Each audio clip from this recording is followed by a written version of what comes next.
आगे लिखो, अगला महीना लिखो रजब। रजब ही है।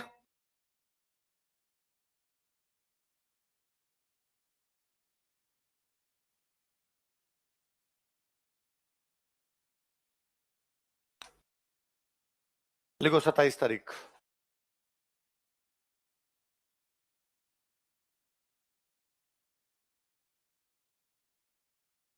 लिखो सबे मेराज।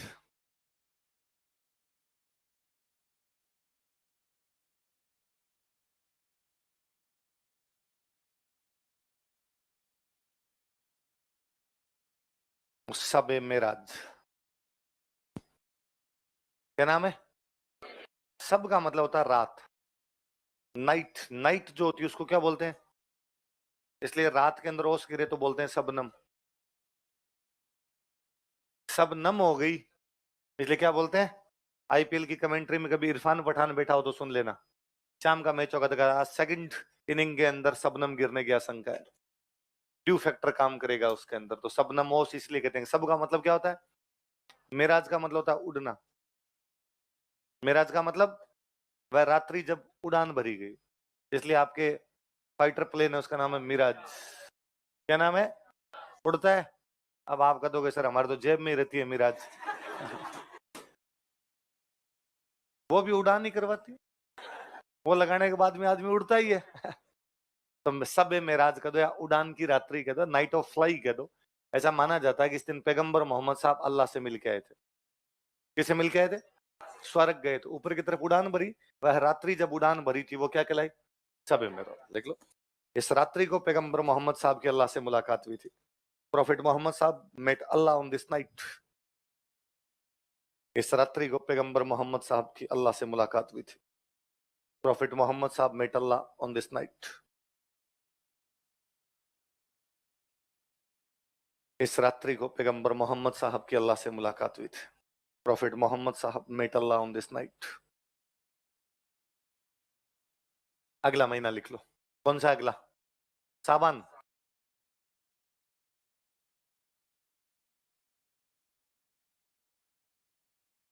देखो 14 तारीख।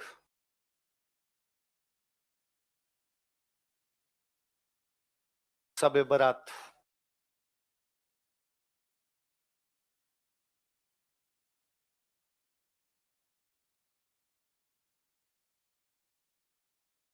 सबे बरात, सब का मतलब नाइट, रात्रि। बरात मतलब यहाँ पे बरी कर देना। वह रात्रि जब आप बरी हो जाते हो, वह रात्रि जब आपके पाप माफ कर दिए जाते हैं। इस रात्रि को यदि आप मस्जिद में जाके नमाज पढ़ लो, अल्लाह ताला आपके सारे के सारे पाप वो क्या कर देगा? जैसे जैन कहते हैं सुगंध दशमी के दिन होते हैं, मुस्लिम कहते हैं किस दिन हो जाते हैं वो? सबे बरात। हिंदू कहते हैं कि हर साल नहीं जाया जाए, 12 साल में एक बार जाएंगे कुंभ के मेले में, एक डुबकी लगाई। लिखो, इस रात्रि को मुस्लिम अपने बुरे कर्मों के लिए माफी मांगते हैं। Muslims apologize for their bad deeds on this night. इस रात्रि को मुस्लिम अपने बुरे कर्मों, कन्फेंस करना जी, बुरे कर्मों के लिए माफी मांगते हैं। Muslims apologize for their bad deeds on this night. इस रात्रि को मुस्लिम अपने बुरे कर्मों के लिए, पाप के लिए माफी मांगते हैं।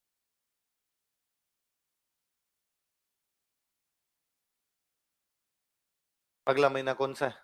रमजान चल रहा है अभी। लो रमजान, सबसे पवित्र महीना। सबसे पवित्र महीना कौन सा होता है इन 12 में? लिख लो, सबसे पवित्र महीना, मोस्ट होली मंथ। सबसे पवित्र महीना, मोस्ट होली मंथ। इस महीने में मुस्लिम रोजे रखते हैं। मोस्ट होली मंथ, इस महीने में मुस्लिम रोजे रखते हैं। मुस्लिम्स ऑब्जर्वर रोजा इन दिस मंथ। इस महीने में मुस्लिम रोजे रखते हैं।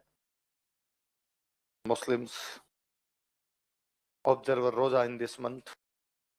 जैनों ने कहा कि हम 3 बार व्रत रखेंगे 10-10 दिन के। 10 लक्षण पर्व 3 बार आएगा, चैत्र में, भाद्रपद में और माह। 10-10 दिन के 3 बार तो कितनी बार हो गए? 30। मुसलमानों का एक साथ ही रख लो। बार बार कौन पंगा ले यार, रखने हैं तो एक बार ही रख रुक लीजिए। तो वो रमजान के अंदर ही क्या हो गए रोज। हिंदुओं ने कहा नहीं सर, टाइम टू टाइम सोमवार कर लेंगे, अष्टमी कर लेंगे, मावस कर लेंगे, पूनम कर लेंगे। उधर अलग अलग चलता रहा, तो ये रोजे रखे जाते हैं। कौन से महीने में रखे जाते हैं? सबसे पवित्र किताब कौन सी? इसी महीने में आई थी, देखो 27 तारीख।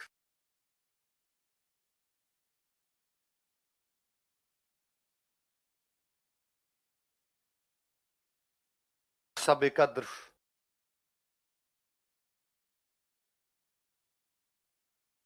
सब एकद्र, सब एकद्र। दुनिया के सारे धर्म ये मानते हैं कि उनकी जो भी धार्मिक किताबें हैं वो किसी मनुष्य के द्वारा लिखी। हिंदू कहते हैं कि वेद जो है वो अपरुष से है। वेद क्या है? किसी पुरुष द्वारा लिखे। वो तो ऊपर से देवताओं ने डायरेक्ट आकाशवाणियां की, नीचे हमारे ऋषि मुनि बैठे थे, उन्होंने डायरेक्ट याद किया, फिर आगे उन्होंने आगे सुनाया, फिर आगे सुनाया, आगे सुनाया, सुन सुन के याद किए गए। इसलिए वेदों को बोलते हैं श्रुति। क्या बोलते हैं? वे श्रुति लिटरेचर है, श्रुति साहित्य हमारा। वैसे वैसे मुसलमान कहते हैं कि अल्लाह ने उनके पास एक फरिश्ते थे जिनका नाम था जिब्राइल। क्या नाम था? जिब्राइल नाम के फरिश्ते को ये बातें बताई। जिब्राइल नाम के फरिश्ते की आकाशवाणी मोहम्मद साहब ने सुनी और दुनिया को बताई। तो वो रात्रि जिस दिन कुरान को सुना गया था, वो रात्रि कौन सी है? वो कब आती है? रमजान के 27 तारीख। रमजान पवित्र महीना है, उस पवित्र महीने में पवित्र किताब आ गई, देख लो। इस रात्रि को कुरान धरती पर भेजी गई थी। कुरान वो sent to earth on this night. इस रात्रि को कुरान धरती पर भेजी गई थी। कुरान वो sent to earth on this night. Quran धरती पर भेजी गई थी।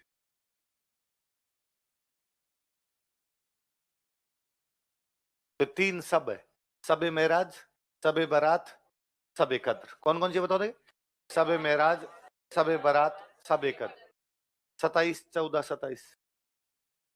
कौन कौन सी तारीख है? 27, 14, रजब की 27, साबान की 14, रमजान की 27। अगला महीना जो सवाल।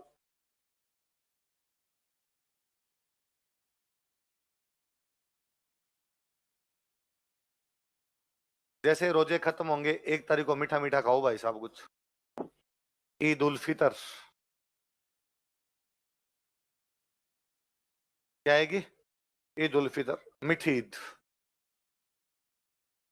सेवैयां बना बना खाते हैं।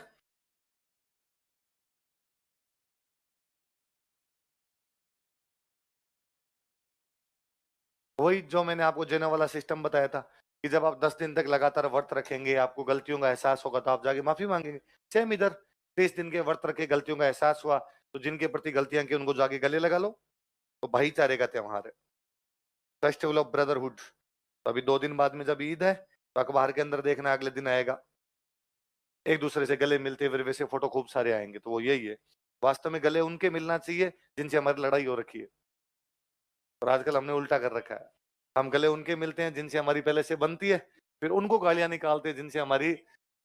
जैसे हिंदुओं में भाई होली दिवाली पे रामा श्यामा होती है। तो रामा रामा रामा श्यामा मतलब ये है कि उन उन लोगों से जाकर राम राम कर लो जिनसे आपकी बनती।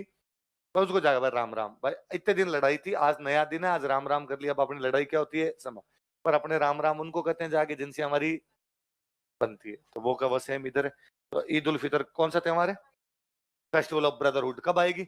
1 तारीख को। जैसे रोजे खत्म होंगे आ जाएगी। अगला महीना कौन सा है? जिलकात। कौन सा है? थैंक यू बोल दो फटाफट।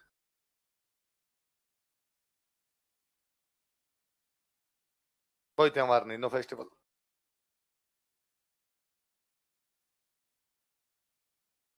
अगला कौन सा है? जिलहिज। मक्का मदीना की यात्रा पे जाते हैं। मक्का मदीना की यात्रा को बोलते हैं हज यात्रा। क्या बोलते हैं? लिख लो, इस महीने में मुस्लिम हज यात्रा करते हैं। मुस्लिम्स विजिट हज in this month.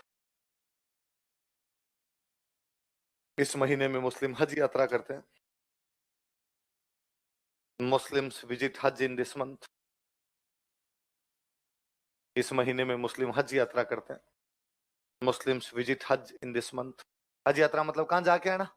Mecca Medina. और जो हज जाके आता उनको बोलते हैं हाजी। जो हज जाके आ जाते हैं उनको क्या बोलते हैं? हाड़ौती प्रजामंडल के संस्थापक कौन थे? हाजी फैज मोहम्मद। पढ़ते हैं। इसका मतलब फैज मोहम्मद क्या कर जाके आ गए थे?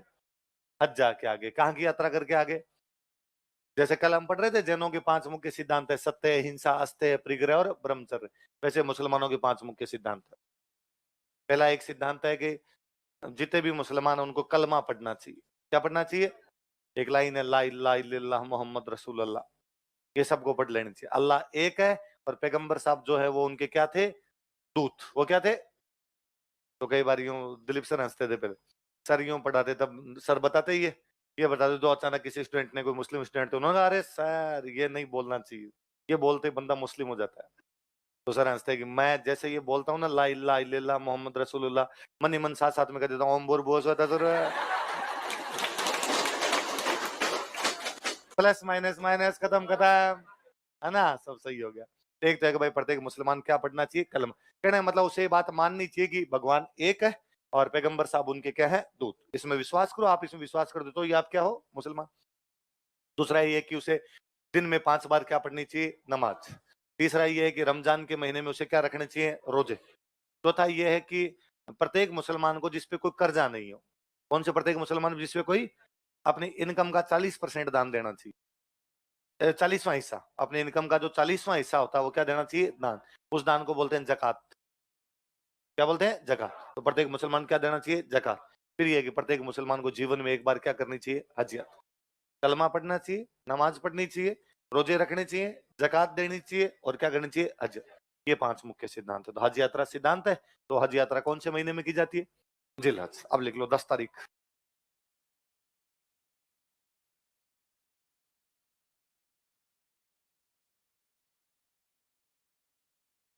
लिखो ईद उल अजहा।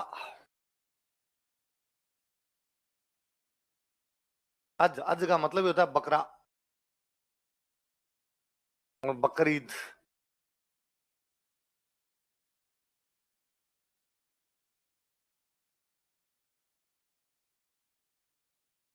लिख लो नीचे, कुर्बानी का त्योहार। कुर्बानी देते हैं बकरों की, फेस्टिवल ऑफ सेक्रीफाइस, कुर्बानी का त्योहार, फेस्टिवल ऑफ सेक्रीफाइस, कुर्बानी का त्योहार। ऐसी एक कहानी है कि किसी एक गांव में एक बंदे रहते थे, उनका नाम था इब्राहिम। क्या नाम था, इब्राहिम। बहुत भले सज्जन, बहुत अच्छे आदमी। वैसे अपने एकदम भगवान में ध्यान दे और किसी में इधर उधर की करने वाला कोई भी काम ना करे। एक दिन इब्राहिम को रात को सपना आया। सपने में जैसे उसको अल्लाह कह रहे थे कि हे इब्राहिम, तेरी सबसे प्रिय वस्तु की कुर्बानी दे। किसकी कुर्बानी दे, प्रिय वस्तु की। इब्राहिम सुबह उठे, गांव वालों को बताया गया, रात मेरे को ऐसे लगा जैसे अल्लाह मुझे सपने में कह रहे हैं कि तुझे तेरी प्रिय वस्तु की क्या देनी चाहिए, कुर्बानी। तो गांव वालों ने पूछा कि बताओ भाई इब्राहिम, तुम्हारी प्रिय वस्तु क्या। उन्होंने कहा मेरे तो बेटा प्रिय है। बेटे का नाम था इस्माइल। क्या नाम था, कि मेरा तो सबसे प्रिय मेरा बेटा है। बेटे का नाम क्या था, ये सबसे प्रिय है। तो अब क्या करेंगे, तो कहा कोई बात नहीं, यदि अल्लाह ने कहा है कि प्रिय वस्तु कुर्बानी देनी, तो मैं किसकी कुर्बानी दूंगा, इस्माइल। अब इस्माइल को बिठाया गया, इब्राहिम के हाथ में तलवार दी गई, उड़ा दो, यदि तुम मानते हो ये बात तो। पर एक पिता से अपने पुत्र की गर्दन तो कैसे उड़ाई जाए। तो उनका, यार मैं जब इसकी तरफ जाता हूँ काटने के लिए तो इस्माइल इस्माइल करने लग जाता है, और ये चेहरा मेरे से यार देखा नहीं जाता ऐसे। एक काम करो, इसके ऊपर सफेद कपड़ा डाल दो, सफेद कपड़ा होगा तो मेरे को दिखेगा नहीं, नहीं दिखेगा तो फिर मैं चला दूंगा तलवार। सफेद कपड़ा डाला, इस बार तलवार चलाई, गर्दन उड़ा दी। लेकिन जैसे कपड़ा वहां से उठाया गया तब देखा गया था वहां पर इस्माइल नहीं कटा हुआ है, वहां पर कटा हुआ था मिंडा। क्या कटा हुआ था, भेड़ का पति। भेड़ के पति को क्या बोलते हैं, मिंडो, घेटो, ये भेड़ के पति के नाम होते हैं। क्या बोलते हैं, मिंडा। मिंडा जानते हो, सुना हुआ है। फिर ठीक है, मिंडा घेटा। तो वहां पे वो मिंडा या घेटा कटा हुआ था। तो बाद में इस दिन से सिंबॉलिक रूप में या तो बकरा काटा जाए या मिंडा काटा जाए, ऐसा वो रिवाज बन गया। और ऊपर से अल्लाह की आकाशवाणी हुई कि हे इब्राहिम, मैं वास्तव में कोई तेरे बेटे को मारना नहीं चाहता था, मैं तो ये देख रहा था कि तू तेरी सबसे प्रिय वस्तु की कुर्बानी दे सकता है या नहीं दे सकता। वास्तव में कहानी ये संदेश देती है कि हमें कभी भी इस संसार की वस्तुओं से ज्यादा लगाव रखना नहीं चाहिए। जब हम संसार की वस्तुओं में ज्यादा उलझ जाएंगे तो कभी भी भगवान का ध्यान नहीं दे पाए। ऐसी कहानियां सब धर्मों में। मुझे याद है, मैं बहुत छोटा था तब एक मोर ध्वज की कहानी हम सुना करते थे। उस मोर ध्वज की कहानी में सेम स्टोरी थी। उसके अंदर इसी प्रकार बेटे कौन काटा जाता है। तो ये सब जगह ये कहानी इस प्रकार बनाई गई कि यार, ब्रह्म सत्यम जगत मिथ्या जीवो ब्रह्म ना पर, एकमात्र सत्य ब्रह्म है, जगत में जो कुछ दिखाई दे रहा है मिथ्या है। जो तुम मान के बैठो ना ये हमारा सबसे प्रिय है, mummy papa coaching RS IAS, कुछ ही नहीं है। इस जंजाले के अंदर अपने पढ़ना नहीं, जब झमेला है। एकमात्र सत्य कौन है, ब्रह्म। हम उसको भूल गए और ये नामाकूल चीजों के अंदर फंस गए यहाँ पर। तो कहानी ये कहती है कि हमें इन चीजों में ज्यादा ध्यान देना नहीं चाहिए, हमें भगवान का ध्यान रखना चाहिए। कहानी ये कहती है कि बुरी आदतें छोड़ देनी चाहिए। क्या छोड़ देनी चाहिए, कोई भी चीज यदि आप में लत लग गई है कि इसके बिना आप नहीं रह सकते, कि भाई वो अपने बेटे के बिना नहीं रह पा रहे थे, वो आपको छोड़ देनी चाहिए। तो वास्तव में तो त्योहार ये कहता है कि यदि आपको कोई बुरी आदत हो, जैसे यदि कोई आदमी झूठ ज्यादा बोलता है, तो त्योहार के दिन कसम खाए कि आज के दिन में आज के बाद में झूठ, चोरी चकारी करता है तो चोरी नहीं करूंगा, नशा ज्यादा करता है मैं नशा नहीं करूंगा, घर वालों से पड़ोसियों से दोस्तों से लड़ता है, मैं घर वालों से पड़ोसियों से दोस्तों से लड़ूंगा नहीं। अपनी बुरी आदतों की कुर्बानी दे। बुरी आदतों क्या दे? लेकिन हमने ये तो कर दिया बंद। अब हम लाते हैं बकरा मार्केट से, और हम कहते लो साहब इसकी कुर्बानी दे दी जाए, तो बकरों की बाद में क्या दे दी जाती है? कुर्बानी। तो बकरीद के आसपास अखबार में कभी बड़ा अखबार में आएगा शाहरुख बिका 5 लाख का, बकरे का नाम रखते हैं मार्केट में, आमिर को नहीं मिला कोई खरीदार। तो ये बकरीद। तो ये जो मैंने आपको बताया कि भाई वास्तव में कुर्बानी इनको देनी चाहिए। ये कई साल पहले अपने जयपुर के जो एक्टर जो कोरोना में एक्सपायर हो गए, इरफान खान ने बयान दे दिया था कि यार इस कुर्बानी के त्योहार का मतलब ये है। अब हर धर्म में कट्टरपंथी तत्व होते हैं, तो ये क्या तरीका है, तुम्हें माफी मांगनी पड़ेगी, तुम कैसे कह सकते हो। और वो आदमी जोरदार था, और दूसरे दिन टीवी पे वापस आया, उसने कहा मैंने कल जो कहा था वो वापस दोहरा रहा हूँ, यही सही है। जो जो, जो कल मैंने कहा था। और वास्तव में एक्टिंग यदि देखनी हो किसी को, तो फिर मूवी देखी जाए पान सिंह तोमर, है ना। हमने नहीं देखा पान सिंह तोमर कैसा था, पर इरफान खान को जब देखते हैं तब लगता है कि पान सिंह तोमर ऐसा ही रहा होगा ना, वरना क्या शक्ल थी, कैसे बोलता होगा, हमें इसके बारे में कोई भी जानकारी नहीं। पर वो भाषा ग्वालियर के आसपास की वो जो मुरैना की भाषा, वो भाषा पूरी पकड़ी हुई। बाकी भी किसी भी मूवी में उन्होंने काम किया उसके अंदर वही बंदा दिखता है। मनोज वाजपेयी, के इरफान खान, 3 कैरेक्टर में घुसते हैं, बाकी के अंदर कैरेक्टर घुसता है। शाहरुख खान को, अक्षय कुमार को आप किसी मूवी में देखेंगे तो अक्षय कुमार दिखेगा, कैरेक्टर नहीं दिखेगा। अक्षय कुमार सब जगह एक जैसा ही काम करता है। उसे आप पंजाबी बनाओगे तो भी वैसी एक्टिंग है, बिहारी बना दोगे तो भी वैसी एक्टिंग है, कपड़े बेचने वाला है तो भी वैसी एक्टिंग है, कोई बड़ा बिजनेसमैन बन गया तो भी वैसी एक्टिंग है। मनोज वाजपेयी का आप देखो अलीगढ़, तो मुझे देखो अलीगढ़, वो लगता है एकदम वैसा है कि हाँ यार ऐसा। Gangs of Wasseypur, cult cult cinema है, और उसमें वो बंगालन के साथ में जब कपड़े धो रहा है, और उसके चेहरे के एक्सप्रेशन देखे जाए कि आप के का देखा के। हाँ, नहीं वो नहीं, उसकी देखो आप सॉरी है, सॉरी है में उसका 15 मिनट का कैमियो है, केवल 15 मिनट खा गया पूरी मूवी। आप तो केवल कभी यूट्यूब पे डालना के मेनन सॉरी है, उसका 15 मिनट का सीन दिखाएंगे, यूं लगता है कि वो आंखों से बाहर निकलेगा वो।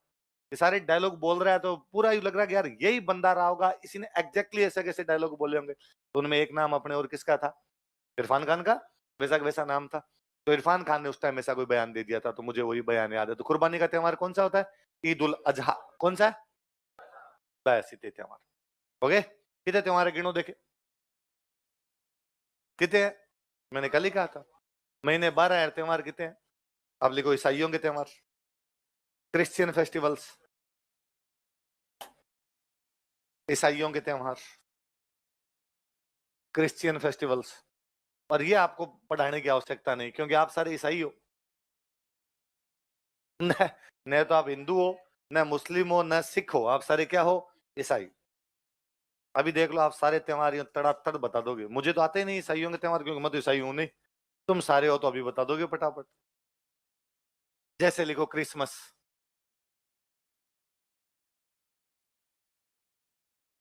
कब आता है? आपको भी नहीं पता? आप ईसाई नहीं हो? चलो ठीक है, लिखो 25 दिसंबर। अब यूं याद हो गए, धीरे धीरे धीरे धीरे देख लिया, इसने लिखा था इधर देख के बोल। हाँ हाँ वैसे। चलो क्रिसमस कब आता है? ये ईसा मसीह का जन्म हुआ था भाई। किस दिन क्या हुआ था? देखो, किस दिन ईसा मसीह का जन्म हुआ था? Jesus born on this day. इस दिन ईसा मसीह का जन्म हुआ था, Jesus born on this day. इस दिन ईसा मसीह का जन्म हुआ था। जीसस जब 4 साल के हुए, तब उन्होंने कहा कि मैं भगवान का दूत हूं। मैं भगवान का क्या हूं? ये भी भगवान बुद्ध के लिए कहा जाता है कि उनको 35 साल की उम्र में ज्ञान की प्राप्ति हुई। कब ज्ञान की प्राप्ति हुई? भगवान महावीर के लिए कहा जाता है कि उनको 42 साल की उम्र में ज्ञान की प्राप्ति हुई। पैगंबर मोहम्मद साहब के बारे में कि 40 साल की उम्र में उनको ज्ञान की प्राप्ति हुई। ईसाई कहते हैं हमारे वाले इंटेलिजेंट थे, 4 साल। 4 साल में उन्होंने कह दिया अपन इस भगवान है। नहीं नहीं, मैं भगवान का दूत हूं। भगवान नहीं है, भगवान क्या है? दूत। तो जब उन्होंने कहा कि मैं भगवान का दूत हूं, तो लोगों ने इस बात को मान लिया। जिन्होंने मान लिया वो क्या कहलाए? ईसाई। मतलब ईसाई धर्म की शुरुआत कब होती है? जब वो कितने साल के हो गए थे? 4। तो जब से ईसाई धर्म की शुरुआत हुई, उन्होंने उस दिन को मान लिया 1-1-1। क्या मान लिया? वो उनका नया साल है। देख लो, नव वर्ष।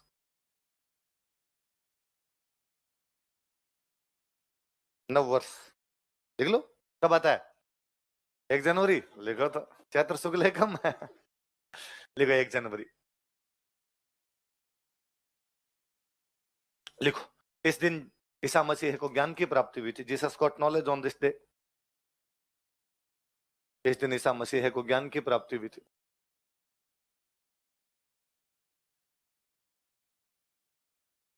इस घटना को प्रबोधन कहा जाता है। This incident is called as enlightenment. इस घटना को प्रबोधन कहा जाता है। This incident is called as enlightenment. इस घटना को प्रबोधन कहा जाता है। This incident is called as enlightenment. इस घटना को प्रबोधन कहा जाता है। This incident is called as enlightenment. क्या कहा जाता है इस घटना को? प्रबोधन। प्रबोध मतलब जागना। प्रबोधिनी एकादशी पढ़ते हैं, भगवान जागे। भगवान जागे मतलब इसका मतलब उन्होंने बता दिया कि भाई मैं क्या हूं? भगवान का दूत। यही जागना अपने आप के अंदर। तो इस घटना को क्या बोलते हैं? प्रबोध। इस दिन को उन्होंने क्या मान लिया? अपना पहला। यहां से उनका कैलेंडर शुरू हुआ। वास्तव में अब जो ये कैलेंडर बना हुआ है, ये आज जो अपने चलाते हैं, ये तो एग्जैक्टली इस फॉर्म में आया था 1583 में। इनके एक पोप हुए थे, उन पोप का नाम था ग्रेगरी 13। क्या नाम था? ग्रेगरी 13 नाम करके एक पोप हुए थे। उन्होंने कैलेंडर बनाया था। अब जो है, पहले थोड़ा बहुत चेंज था इसमें। एग्जैक्टली अब जनवरी फरवरी वाला जो कैलेंडर है, किसके टाइम में बना हुआ है? Pope Gregory 13। कब? लिख लो, थोड़ा सा लिख लो। 1583 ईस्वी में, इन 1583 एडी। 1583 ईस्वी में, इन 1583 एडी, पोप ग्रेगरी 13 ने, पोप ग्रेगरी 13, पोप ग्रेगरी 13 ने ईसाई कैलेंडर की शुरुआत की थी। Started Christian calendar. ईसाई कैलेंडर की शुरुआत की थी। Started Christian calendar. ईसाई कैलेंडर की शुरुआत की थी। Started Christian calendar. यह एक सूर्य आधारित कैलेंडर है। It is solar based calendar. अपने वाले दोनों कैसे थे? लूनर। ये कैसा है आपका? सोलर। यह एक सूर्य आधारित कैलेंडर है। It is solar based calendar. ईसाइयों में जो मुख्य धर्मगुरु होता है, उस धर्मगुरु क्या बोलते हैं? पोप। पोप रहते हैं रोम। पोप कहां पे रहते हैं? रोम। अब तो रोम में कॉलोनी, उसका नाम है वेटिकन सिटी।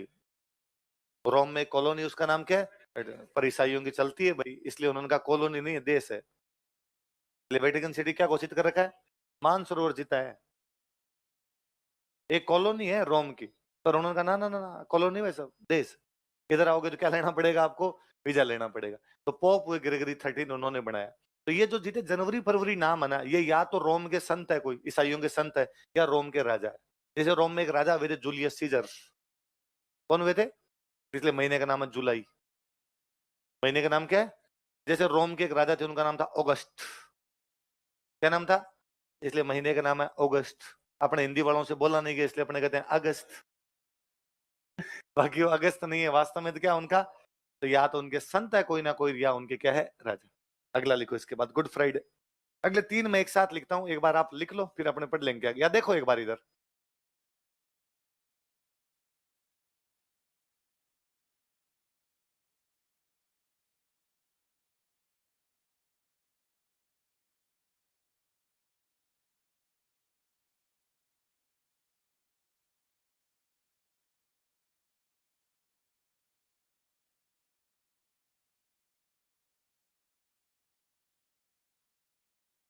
कौन कौन से 3 बताओ देखे?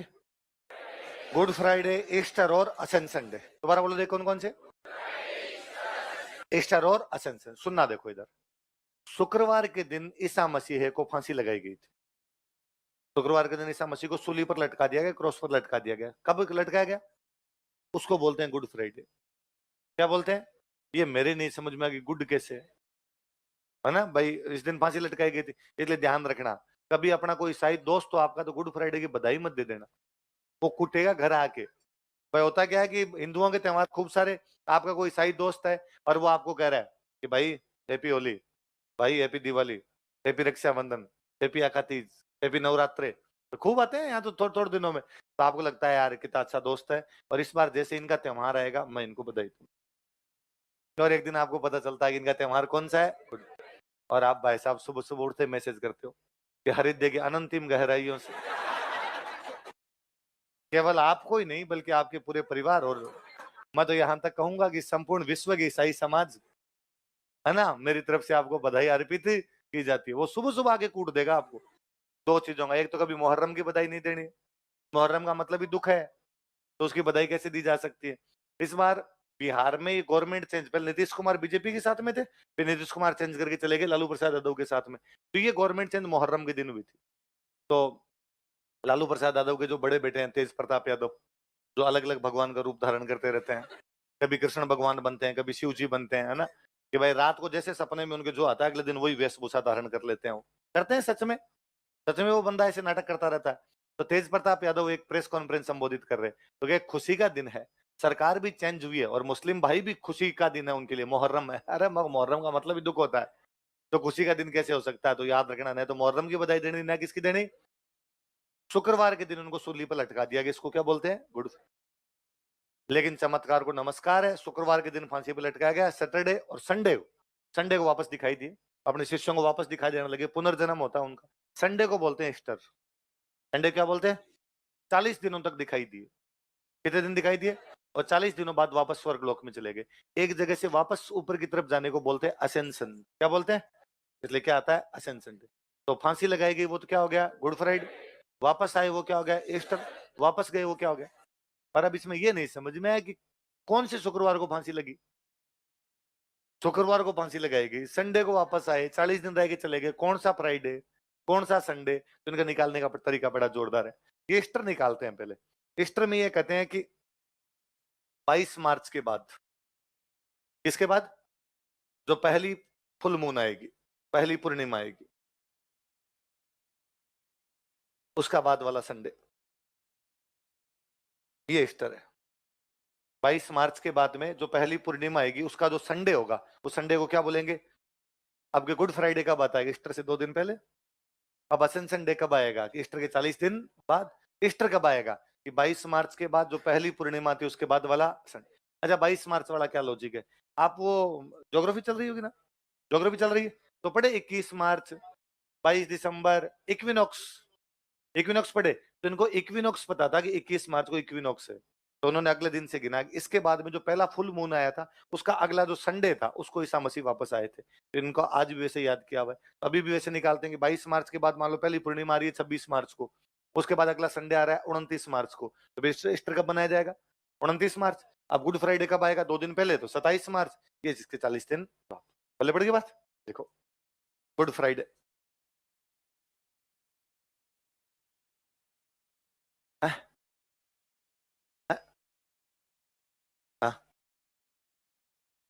सूर्य ही तो 21 मार्च वाला सूर्य ही तो है।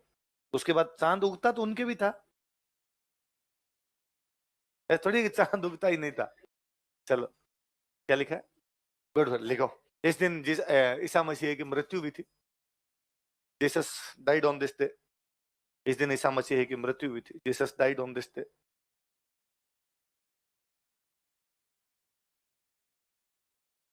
यह ईस्टर से ठीक पहला शुक्रवार होता है, it comes on Friday right before Easter.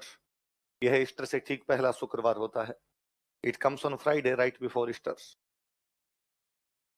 यह ईस्टर से ठीक पहला शुक्रवार होता है, it comes on Friday right before Easter. अगला लिख लो, ईस्टर।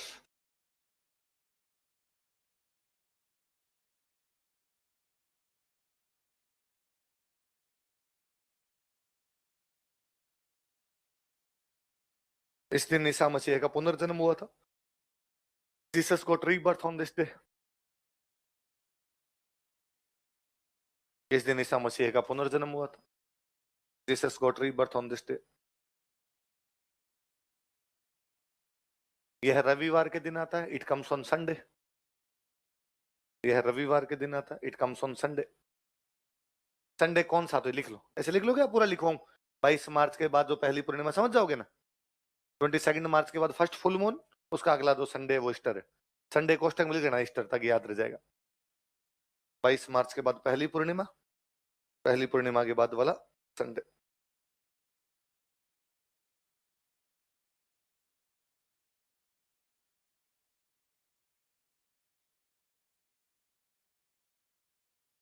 अगला लिख लो, असेंशन संडे।